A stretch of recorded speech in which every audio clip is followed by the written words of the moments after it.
अस्सलाम वालेकुम students, my name is Abdul Waheed. Welcome to G academy. Students, पिछले लेक्चर में हमने बात यहाँ तक ख़त्म की थी कि केमिकल इक्विलिब्रियम को कैसे एस्टेब्लिश किया जाता है और हमने साथ देखा था कि फॉरवर्ड और रिवर्स रिएक्शन की मैक्रोस्कोपिक करैक्टरिस्टिक्स क्या होती हैं। आज के लेक्चर में हम बात करेंगे कि डायनामिक इक्विलिब्रियम की मैक्रोस्कोपिक करैक्टरिस्टिक्स क्या होती हैं। ये पेपर के पॉइंट ऑफ व्यू से वेरी इंपॉर्टेंट लॉन्ग क्वेश्चन है। तकरीबन इसके 65% चांस है पेपर में आने के, और शॉर्ट क्वेश्चन में एक आध इसकी करैक्टरिस्टिक्स पूछी जा सकती है। तो इसको हम स्टार्ट करते हैं। अच्छा स्टूडेंट्स, लेक्चर को स्टार्ट करने से पहले मैं आपको ये बताता चलूं कि जो करैक्टरिस्टिक्स होती हैं, खसूसियात होती हैं, उसकी दो टाइप्स होती हैं मेजर। एक को हम कहते हैं माइक्रोस्कोपिक करैक्टरिस्टिक्स, एक को हम कहते हैं macroscopic characteristics. Microscopic word microscope से निकला है। ऐसी खसूसियात, ऐसी करैक्टरिस्टिक्स जिनको हम आम आंख से मेजर नहीं कर सकते, ऑब्जर्व नहीं कर सकते, जिनको हम कह सकते हैं कि ऐसी करैक्टरिस्टिक जो मॉलिक्यूलर लेवल पे ऑब्जर्व होती हैं। जैसे फॉर एग्जांपल मैं एक सिंपल एग्जांपल देता हूं, जैसे लिक्विड, सॉलिड और गैस है। हमें पता है कि लिक्विड के अंदर जो फोर्स ऑफ अट्रैक्शन है सॉलिड की निस्बत कम होती है और गैस की निस्बत ज्यादा होती है, ठीक है। या लिक्विड के अंदर जो मॉलिक्यूल के दरमियान डिस्टेंस है सॉलिड की निस्बत ज्यादा होता है और गैस की निस्बत कम होता है। तो लेकिन हम इसको आम आंख से देख नहीं सकते, इनके दरमियान डिस्टेंस को। इसको हम कहते हैं माइक्रोस्कोपिक करैक्टरिस्टिक्स। इसको हम माइक्रोस्कोपिक लेवल पे जाके देख सकते हैं।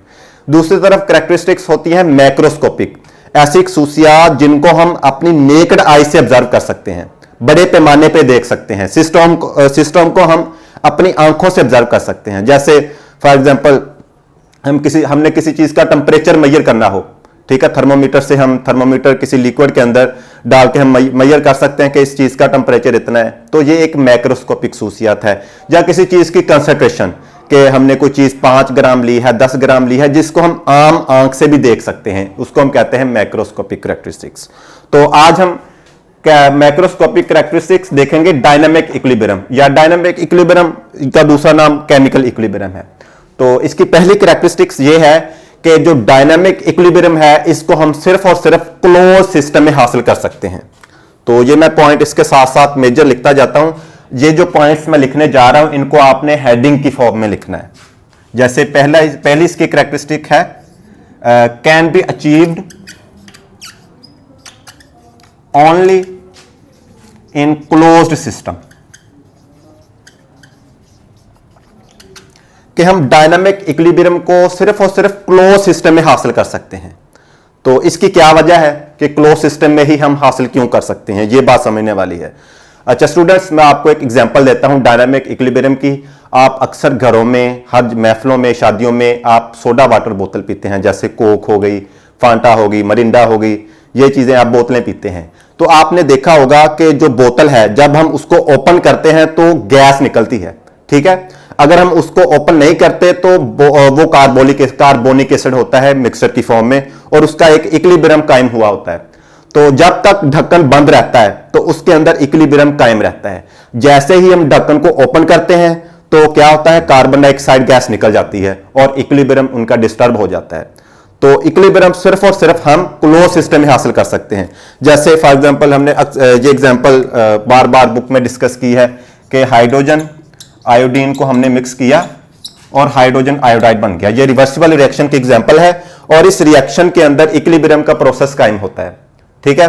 तो अगर फॉर एग्जांपल हम इसको क्लोज सिस्टम में ना लें तो हाइड्रोजन गैस ये इवॉल्व हो सकती है, बाहर निकल सकती है, या हाइड्रोजन आयोडाइड की कंसंट्रेशन में कमी बेशी आ सकती है। तो केमिकल इक्विलिब्रियम को अचीव करने के लिए क्लोज सिस्टम का होना इसलिए जरूरी है ताकि इनकी कंसंट्रेशन कांस्टेंट रहे। हमने देखा था ना, जब आपने केमिकल इक्विलिब्रियम की डेफिनेशन देखी कि इनके दरमियान जो रिएक्शन मिक्सचर है, रिएक्शन की कंसंट्रेशन है, वो कांस्टेंट रहती है।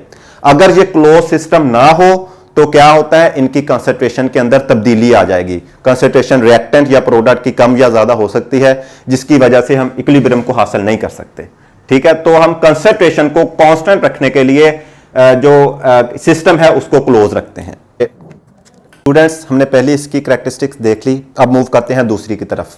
दूसरी इसकी करैक्टरिस्टिक्स ये है कि जो at equilibrium position reaction does not stop. तो हम इसकी हेडिंग लिख लेते हैं कि रिएक्शन डज नॉट स्टॉप, कि इक्विलिब्रियम के ऊपर रिएक्शन जो है वो स्टॉप नहीं होता। इसकी क्या वजह है? हमें पता है कि इक्विलिब्रियम तब कायम होता है जब रेट ऑफ फॉरवर्ड और रिवर्स रिएक्शन एक दूसरे के बिल्कुल इक्वल हो जाते हैं अपोजिट डायरेक्शन के अंदर। तो ये जो रिएक्शन है वो अगर आप सिस्टम को ओवरऑल देखें, ठीक है, होल देखें, तो आपको ऐसा लगेगा कि रिएक्शन स्टॉप है, ठीक है, लेकिन रिएक्शन स्टॉप नहीं होता। रिएक्शन माइक्रोस्कोपिक लेवल के ऊपर हो रहा होता है, फॉरवर्ड रिएक्शन रिवर्स के अंदर जा रहा होता है और रिवर्स रिएक्शन वापस फॉरवर्ड के अंदर कन्वर्ट होता रहता है। तो दोनों का रेट एक दूसरे के इक्वल होता है बट इन अपोजिट डायरेक्शन, जिसकी वजह से इक्विलिब्रियम के ऊपर रिएक्शन जो है वो स्टॉप नहीं होता, ठीक है। जैसे ये देखें, हाइड्रोजन आयोडीन मिलके हाइड्रोजन आयोडाइड बना रही है और हाइड्रोजन आयोडाइड वापस रिवर्स रिएक्शन करके हाइड्रोजन और आयोडीन को अलग अलग बना रही है। तो ये रिएक्शन माइक्रोस्कोपिक लेवल पे हो रहा होता है, ये स्टॉप नहीं होता, क्योंकि रिएक्शन इक्विलिब्रियम तब कायम होता है जब इनका रेट इक्वल हो जाए, और जब रेट इक्वल हो जाए तो ये रिएक्शन स्टॉप नहीं होता। अच्छा, अब इसकी तीसरी कैरेक्टरिस्टिक ये है कि जो इक्विलिब्रियम है उनको हम दोनों वे से अचीव कर सकते हैं। ये देखें, हमने पढ़ा था अगर रिएक्टेंट्स मिलके प्रोडक्ट बनाएं, इसको हम कहते हैं फॉरवर्ड रिएक्शन।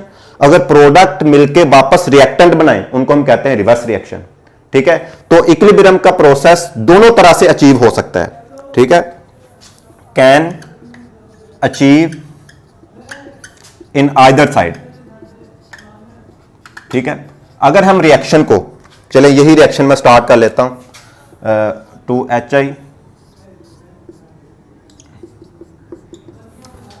अगर हम रिएक्शन फॉरवर्ड रिएक्शन इसका स्टार्ट करें, अगर हाइड्रोजन और आयोडीन को लेकर फ्लास्क के अंदर बंद कर दें तो रिएक्शन आस्ता आस्ता होगा और इक्विलिब्रियम का प्रोसेस अचीव हो जाएगा।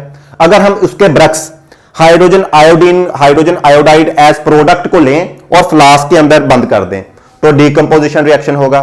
फॉरवर्ड ये चीजें वापस रिवर्स रिएक्शन करके हाइड्रोजन और आयोडीन बना देंगी और है दोनों रिवर्सिबल रिएक्शन।